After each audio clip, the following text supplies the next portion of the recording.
En el 36 aniversario de la muerte de Pedro Joaquín Chamorro, el mártir de las libertades públicas, sus familiares y amigos recuerdan parte de su legado y recuerdan también una lección que dejó a Nicaragua y al mundo entero.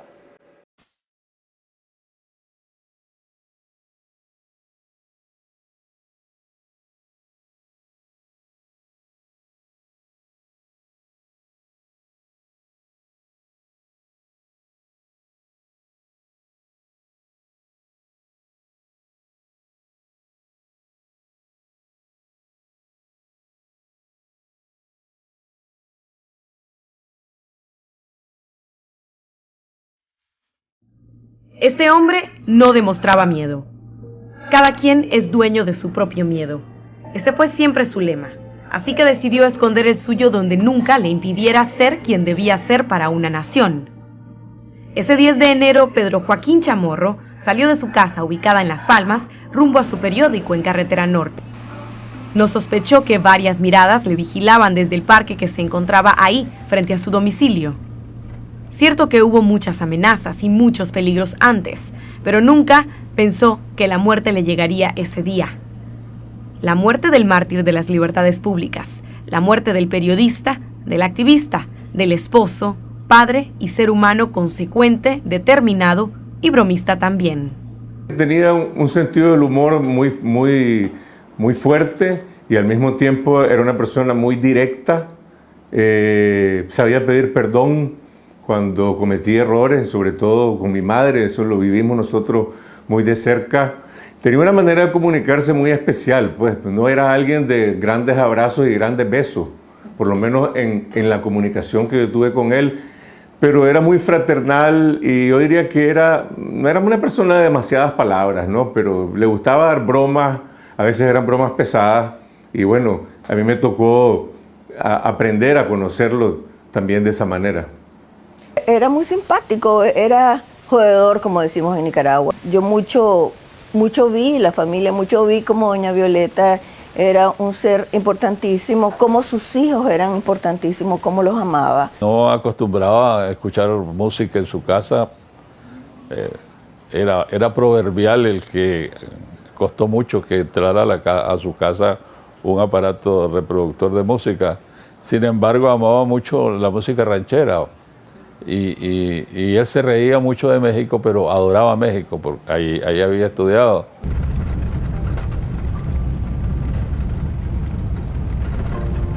Con sus discursos contundentes, pero sobre todo con sus actos, Pedro Joaquín Chamorro fue convirtiéndose en una figura para el pueblo por ser el más férreo opositor público de la dictadura somocista. Fue una especie de conciencia social en aquel entonces, tal como lo afirman sus cercanos. Pedro es uno de los pocos personajes de la política mundial que siempre fue consecuente con sus acciones, con sus palabras. Alguien que está dispuesto a sustentar con hechos lo que piensa. En este mundo hay pocas personas así, que sean coherentes entre su pensamiento, entre su visión y su capacidad para actuar, para tomar riesgos en la vida en un sentido integral, ya sea en la política, en la relación con las personas y sobre todo tomar riesgo en un país como Nicaragua en la época que le tocó vivir a él. Él nació y murió bajo una dictadura. En su trayectoria como periodista, este personaje dejó lecciones que hasta el día de hoy son recordadas con admiración. Fue justamente la combinación del ser consistente con el oficio de periodista aguerrido la que marcó su lucha y la que finalmente también acabó con su vida al enfrentarse tan directamente con el enemigo. Me di cuenta pues de la importancia de haber tenido una persona que me enseñó a ser una periodista de la mejor manera para mi pueblo, para mi país. Siempre estaba en el filo de la navaja y él decía, cada quien es dueño de su propio miedo. Todos sabíamos, él sabía y cualquiera de nosotros temía que él muriera o cualquiera de nosotros muriéramos en el intento de hacer el periódico y de hacer de realmente, digamos, aquel mensajero diario para el pueblo nicaragüense de que tenía derecho a la libertad, de que tenía derecho a ser realmente una república.